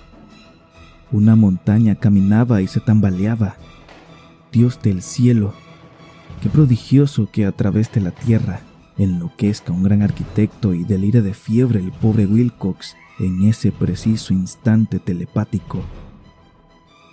El ser representado en los ídolos, aquel engendro verde y murcilaginoso, llegado de las estrellas, había despertado para reclamar lo que era suyo. Las estrellas estaban de nuevo en posición, y lo que un culto milenario había fracasado en conseguir por medio de preparativos, lo había logrado un grupo de despavoridos marinos por mero accidente. Tras millones de años, el gran Cthulhu se alzaba de nuevo, ávido de placeres. 3 de los hombres fueron apresados por las macilentas garras de la criatura antes de que nadie pudiera siquiera darse la vuelta. Que Dios les conceda el descanso, si es que el descanso existe en el universo. Estos fueron Donovan, Guerrera y Armstrong. Los otros 3 marinos se lanzaron a una frenética carrera hacia el bote sobre interminables panorámicas de piedra encostrada de musgosidad verde, en la que Parker resbaló y, según jura Johansen, fue tragado por uno de los ángulos de la mampostería que no debería estar ahí. Un ángulo que era agudo, pero que se comportaba como si fuera obtuso. Así, solo Biden y Johansen consiguieron alcanzar el bote y remar desesperadamente hacia el Alert, mientras la descomunal monstruosidad se deslizaba sobre las rocas fangosas y vacilaba entre tropiezos al llegar al borde de las aguas. A pesar de no haber quedado nadie a bordo después del desembarco, Aún seguía saliendo vapor del Alert, y solo fueron precisos unos momentos de febriles prisas arriba y abajo del timón a los motores para volver a ponerlo en marcha. Lentamente, entre los retorcidos horrores de aquella indescriptible escena, el barco comenzó a remover las mortíferas aguas, al tiempo que en la mampostería de aquella playa calavernaria, que no era de este mundo, el titánico ser procedente de las estrellas lanzaba espumarajos y atroces denuestos, cual Polifemo maldiciendo el barco en que huía Odiseo. Fue entonces, más atrevido que el cíclope épico, cuando el gran Catulo se deslizó hacia las aguas dejando un rastro de grasa y comenzó a perseguir el barco huido, levantando auténticas olas con sus brazadas de potencia cósmica.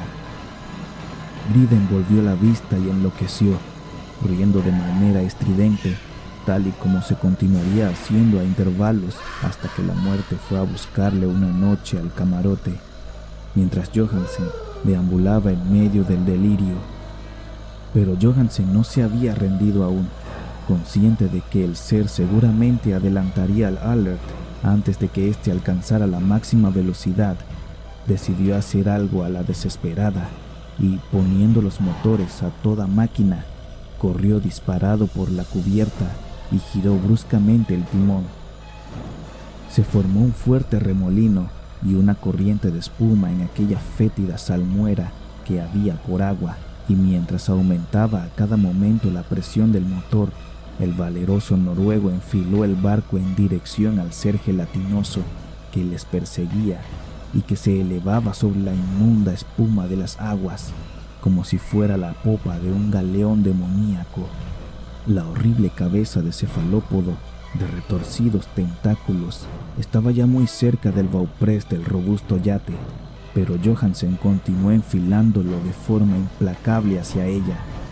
Hubo un estallido, como el de una vejiga que explotase, una fangosa fetidez como cuando se raja un pez luna, el hedor de 1000 tumbas abiertas y un sonido que el cronista no pudo transcribir al papel.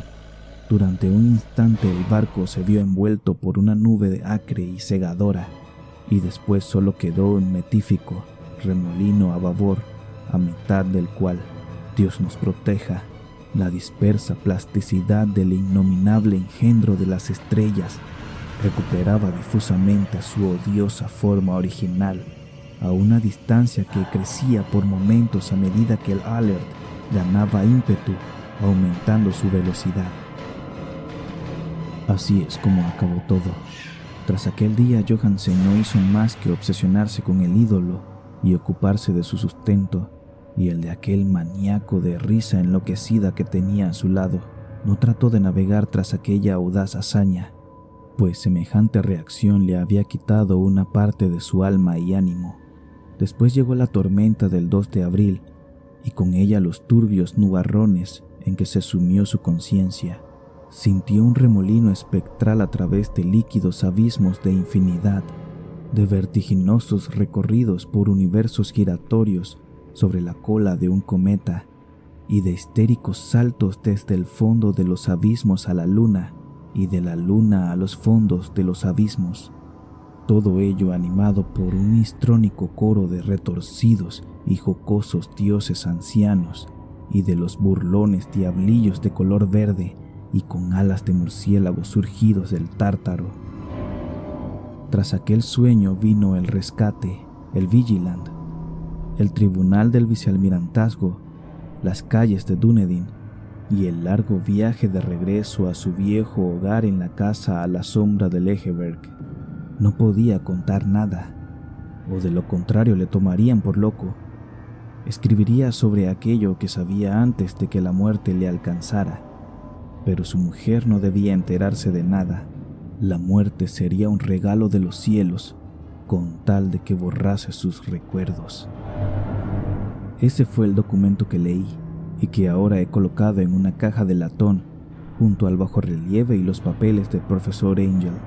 Con estos irán también este testimonio mío, esta prueba de mi sano juicio, donde he reconstruido lo que espero que nadie vuelva jamás a reconstruir, He contemplado todo el horror que puede contener el universo, y después de eso incluso el cielo primaveral y las flores estivales serán puro veneno para mí. Sin embargo, no creo que mi vida vaya a prolongarse mucho. Igual que se fue mi tío, igual que se fue el pobre Johansen, un día me iré yo. Sé demasiado y el culto aún sobrevive. Cthulhu continúa también con vida, supongo, de nuevo en aquel abismo de piedra que le había protegido desde que el sol era joven. Su maldita ciudad está de nuevo sumergida, ya que el Vigilant pasó por esas aguas de nuevo tras la tormenta de abril, pero sus pastores en la tierra todavía rugen y saltan y matan alrededor de monolitos rematados por ídolos en lugares solitarios. El gran Cthulhu, sin duda, debió quedar atrapado por el hundimiento mientras estaba en el interior de su negro abismo, o de lo contrario el mundo estaría ahora gritando de miedo y furia. ¿Quién sabe lo que sucederá al final? Lo que ha emergido puede hundirse, y lo que se ha hundido puede emerger de nuevo.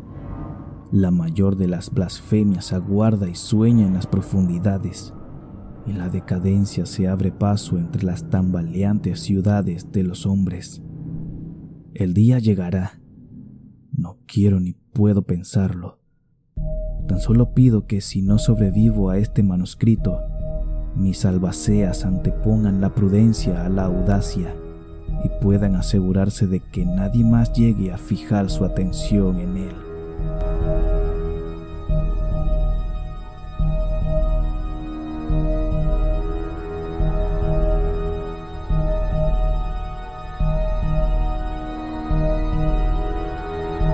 Si te ha gustado esta narración, te invito a visitar mi web www.relatonautas.com para que puedas escuchar otros de mis relatos.